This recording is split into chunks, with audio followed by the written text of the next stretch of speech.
오늘 우리가 읽었던 말씀은 우리 예수님께서 부활하신 후에 처음으로 제자들에게 만나 주시기 전에 가장 먼저 예수님의 무덤을 찾아온 막달라 마리아와 그 여인들에게 예수님께서 부활하신 후에 처음으로 보이시고, 그들이 예수님 부활의 목격자가 된 거죠. 막달라 마리아와 여인들이. 그리고 나서 이제 그들에게 당부의 말씀을 합니다. 그때 세 마디로 세 메시지를 담아서 그들에게 말씀을 전하는데, 첫 번째는 평안하라라고 말씀합니다. 오늘 9절에 보면 예수께서 그들을 만나 이르시되 평안하냐. 우리 9절, 오늘 본문 9절 좀 띄워주세요. 예수께서 그들을 만나 이르시되 평안하냐 하시거늘 여자들이 나아가 그 발을 붙잡고 경배하니 그랬습니다. 평안하라, 평안하냐, 평안하라, 이 명령형으로 되어 있어요. 사실은 직역하면 너희들은 기뻐하라 그런 뜻이에요. 헬라어로 카이레트라는 단어가 기뻐하다, 즐거워하다 그런 뜻인데, 현재 명령 2인칭 능동태 복수형으로 되어 있습니다.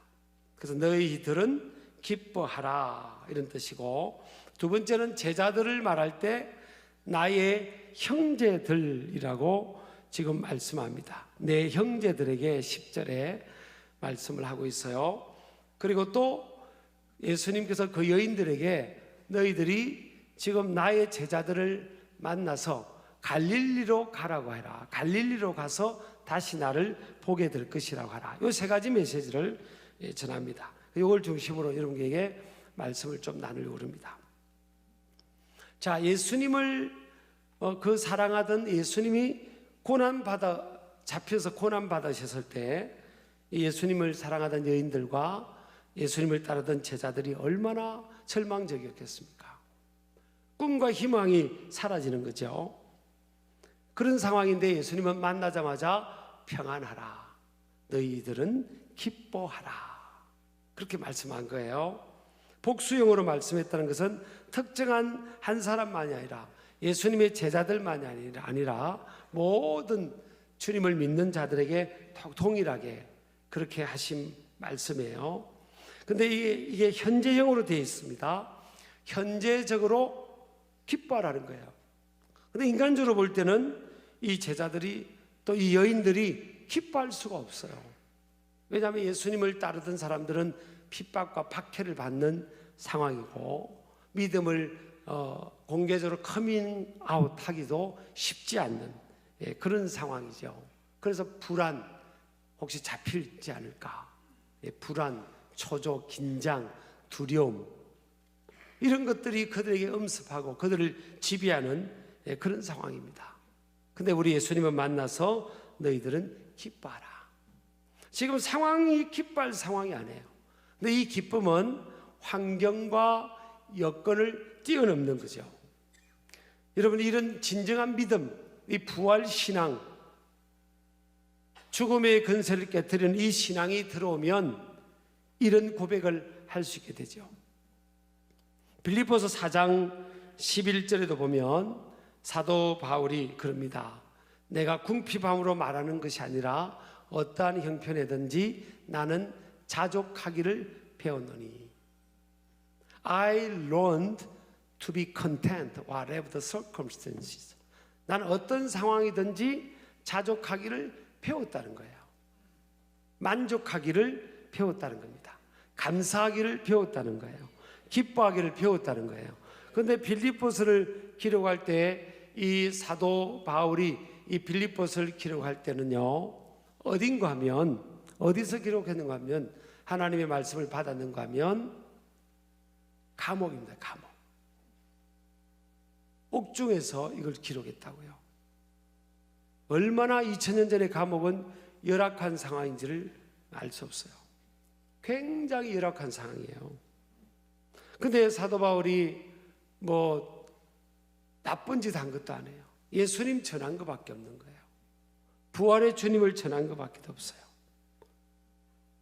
그런데 그는 잡혔고 매를 맞았고 오랜 동안 지금 감옥에 있잖아요.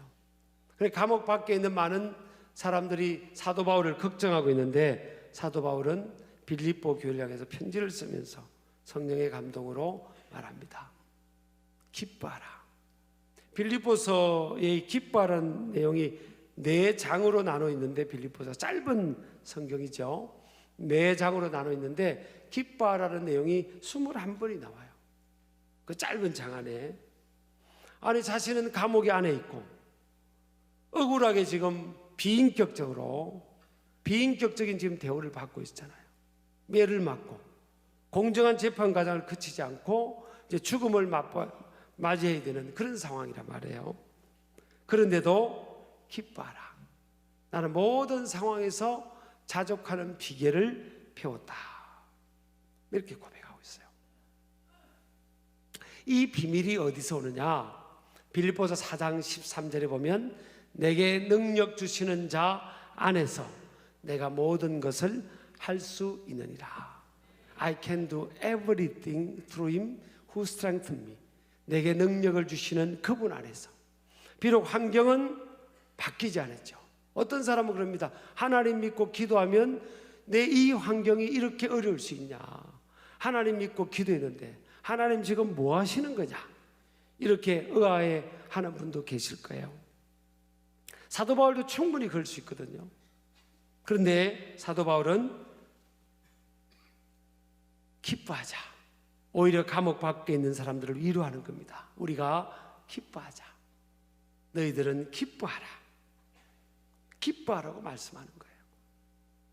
환경은 전혀 바뀌지 않았는데도 불구하고 현재적으로 주어진 상황에서 어떤 상황이든 기뻐하라. 여러분, 이 역동적인 힘과 능력이 어디서 오느냐는 거예요. 내게 능력 주시는 자 안에서. 사도 바울에게 능력을 주시는 모든 상황, 모든 어려움들을 극복해낼 수 있는 능력이 어디서 주어지느냐? 내게 능력 주시는 자, 내게 능력 주시는 자가 있다는 거예요. 그분은 부활하신 예수 그리스도. 부활하신 예수님은 시공간을 초월해서 어디든 어느 곳이든 언제 어디든 그분은 이동할 수 있고 어디든 계시는 분이에요. 그분의 능력으로 이 사도 바울을 도와주니까 감옥에 갇혀 있는 상황인데도 불구하고 기쁨이 충만했던 거예요. 그래서 이 기뻐하는 것은요, 또 명령형으로 되어 있잖아요. 선택이 아닌 명령입니다. 옵션이 아닌 오블리게이션, 의무예요. 명령입니다. 내가 기뻐해도 되고 기뻐 안 해도 되는 게 아니에요. 하나님은 기뻐하다. 명령이라는 것은 기뻐할 수 있다는 거예요. 그래서 데살로니가 전서 5장 16절도 보면 항상 기뻐하라 그랬잖아요. 어떻게 항상 기뻐할 수 있을까? 기뻐할 수 없는데 항상 기뻐하라고 한 건 아니잖아요. 내게 능력 주시는 자 안에서 감옥과 같은 상황이라도 기뻐할 수 있는 거예요. 여러분 믿으시기 바랍니다. 평화를 누릴 수가 있는 거죠. 베드로는 감옥 안에서 몇 시간 있으면 이제 사형당해서 죽을 수 있는, 억울하게 옥살이하고 죽을 수 있는 상황인데 베드로도요, 이 부활신앙으로 무장하니까 그는 그 감옥 안에서 깊이 평안하게 잠을 자고 있잖아요. 이 평화가 어디서 오느냐는 거예요. 그것은 그들에게 능력을 주시는 그 주 예수 그리스도의 부활의 능력, 또 성령의 능력의 역사인 줄을 믿으시기 바랍니다. 또 능동태라고 했죠. 이 평안하라 기뻐하라, 이 내용은 능동태, 억지가 아니라 누구의 떠밀려서가 아니라 능동적으로 기뻐할 수 있는 거예요. 이건요, 감정 처리 문제도 마찬가지예요. 항상 365일 24시간 내내 우리 감정이, 기쁨이 항상 주어져 있는 건 아니에요. 감정은요, 조석변입니다. 올라갔다가 떨어지고 좋았다가 안 좋아지고. 그러니까 이 영역을 항상 기뻐한다는 것은 감정적 영역이 아니에요. 감정이 인생을 끌어가는 사람은요, 굉장히 이 변화무쌍합니다. 굉장히 변화무쌍해요. 그런데 인생은요, 객차가 끌고 가지는 않잖아요. 기관차가 기차를 끌고 가는 거 아니에요. 그처럼 이 감정은 객차와 같은 거죠. 다양한 우리에게 감정이 있는 거예요. 그런데 여기서 말하는 항상 기뻐할 수 있는 것은 이 감정적 영역이 아니에요. 뭔가 하면 의지적 영역이다. 의지, 내가 기뻐하는 편, 감사하는 편, 만족하는 편, 평안한 편, 그것을 선택하는 거예요. 내가 선택하는 겁니다. 내 감정이 따라오지 못해도, 내 환경이 원하는 만큼 따라와 주지 못해도 그것을 선택하는 거예요. 굉장히 중요한 거죠. 또 복수형으로 되어 있잖아요. 그것은 특정한 사람이 아닌 모든 사람에게 주어진 약속이다. 너희들은 기뻐하라. 너희들은 평안하라. 믿으시기 바랍니다. 그래서 우리 예수님께서 요한복음 14장에 보면 27절에 보면 평안을 너희에게 끼치노니 곧 나의 평안을 너희에게 주노라. 내가 너희에게 주는 것은 세상이 주는 것과 같이 아니하니라. 너희는 마음에 근심하지도 말고 두려워하지도 말라. 그랬어요. 평안을 준다고. 평안을 너에게 주노라. 세상이 줄 수 없는, 세상이 알 수도 없는 평안, 평안, 평안, 평안을 내게 주노라. 사실 제자들에게 뭐라고 부르는가 하면 내 형제들이라고 불렀어요. 이 여인들에게 너희들 빨리 가서 제자들에게 내 형제들에게 알려라. 갈릴리로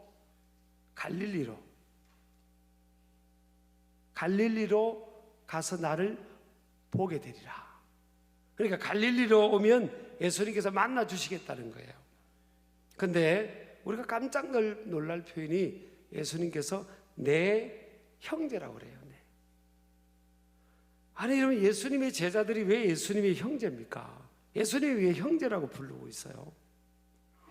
이 제자들은요, 형제는 그냥 제자가 될 자격도 없어요. 이들은 3년 동안 이상 예수님께서 공을 들였잖아요. 함께 해주고 같이 식사하고 그 주옥 같은 말씀을 전해줬습니다.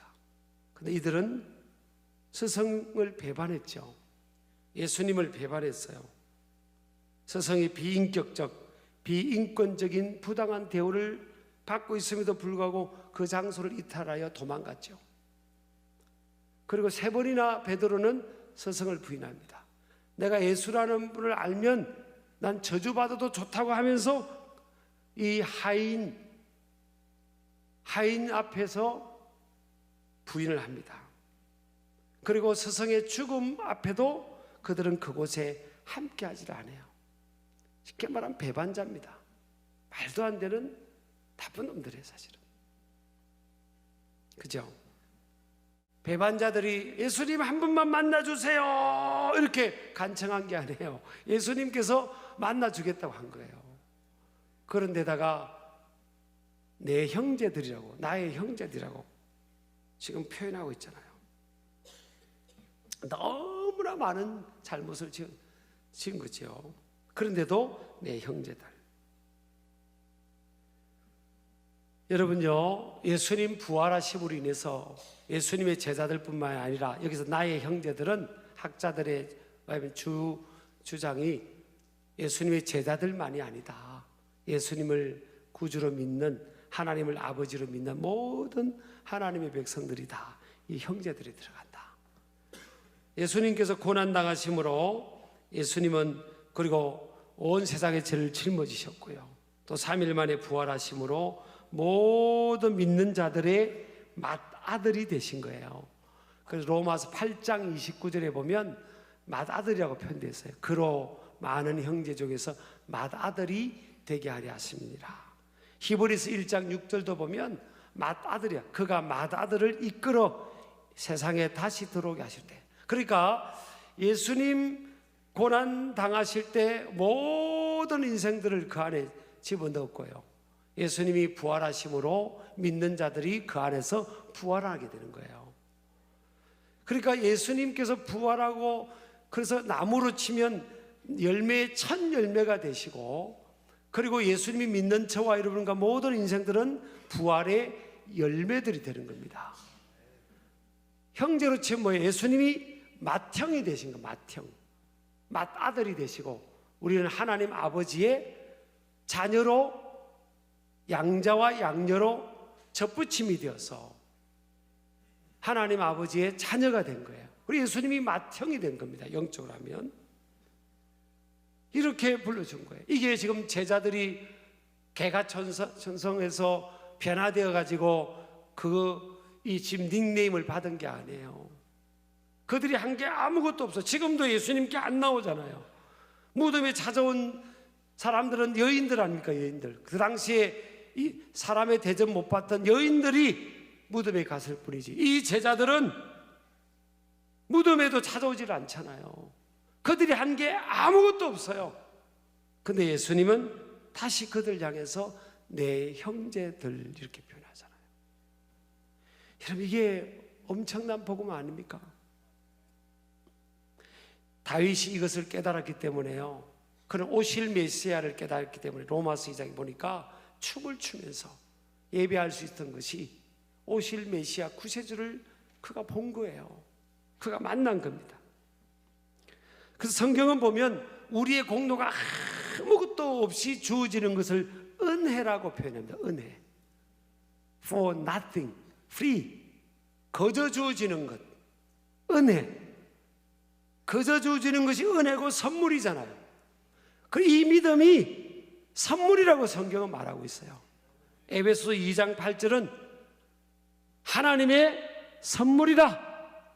너희가 그 은혜에 의하여 믿음으로 말미암아 구원을 받았으니 이것은 너희에게서 난 것이 아니요 하나님의 선물이라.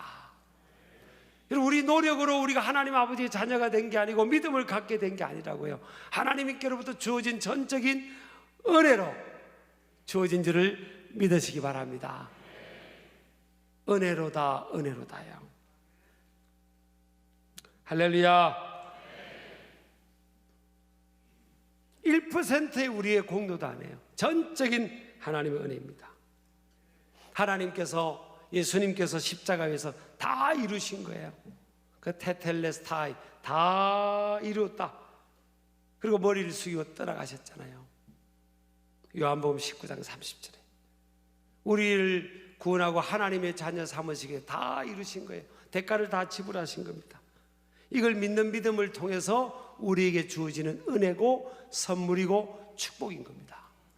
우리 공로가 아니에요. 제자들이 정신 차리고 사람 돼서 예수님께서 너희들을 내 형제라고 한 게 아니라고요. 너희들은 하나님의 자녀들이야 그렇게 말한 게 아니라고요.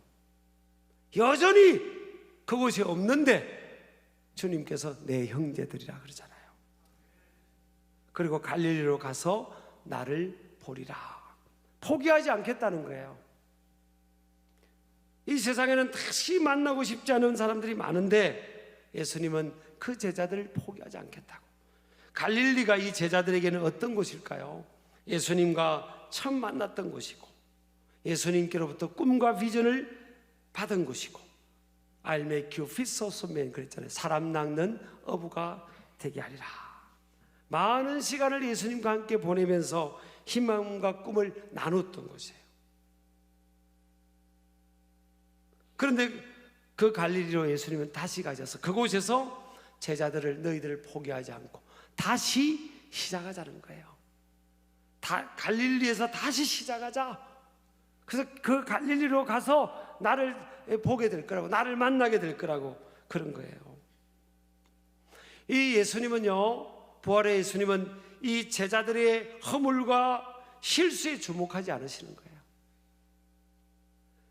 그들을 하나님의 자녀로, 주의 일꾼으로, 주의 제자로 불러주신 이 부르심 콜링에 주목하는 겁니다. 결코 그래서 포기하지 않겠다고. 하나님의 은사와 부르심에는 후회가 없는 거예요. 쉽게 말하면, 우리 버전으로 말하면요, 하나님은 실수하지 않으세요.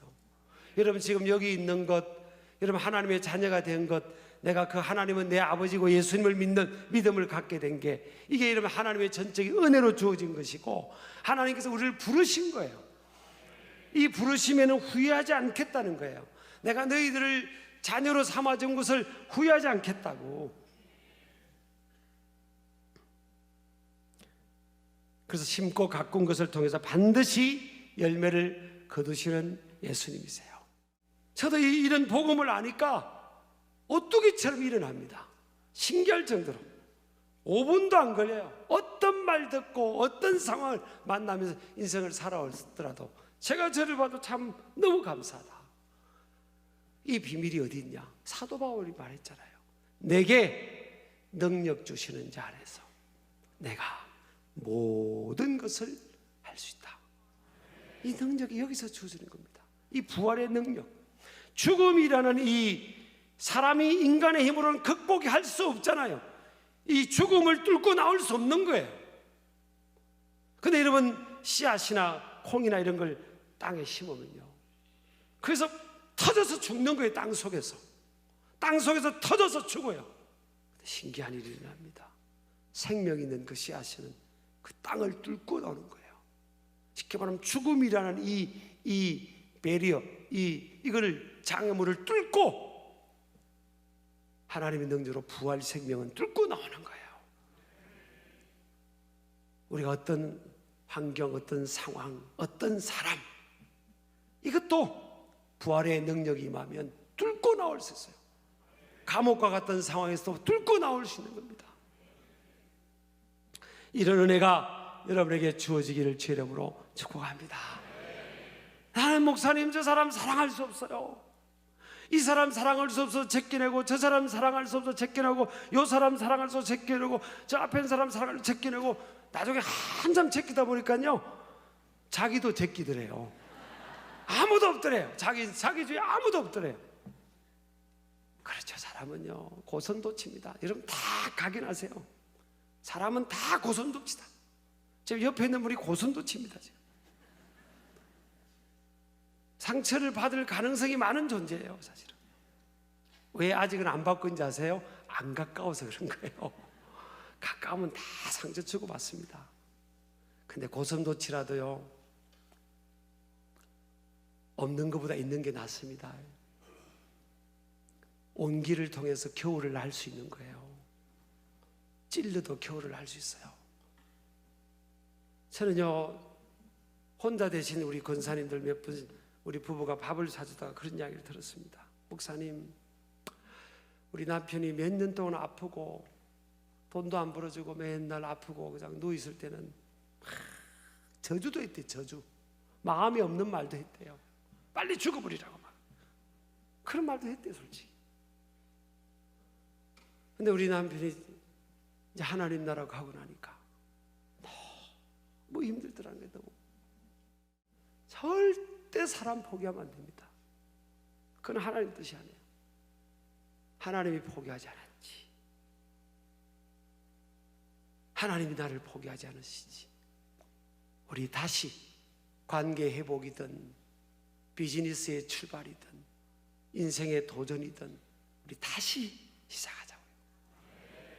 부활의 주님이 우리에게 말씀합니다. 이 부활절에 얘들아 다시 시작하자. 그게 너의 능력이야.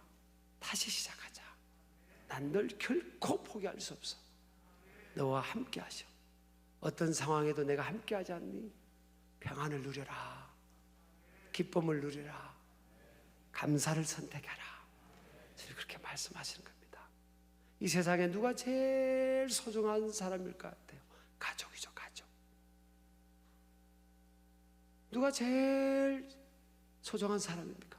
지금 내 앞에, 내 옆에 있는 사람들. 제일 소중한 사람들. 서로 사랑하고 축복하며 이 어려울 때를 이겨나가기를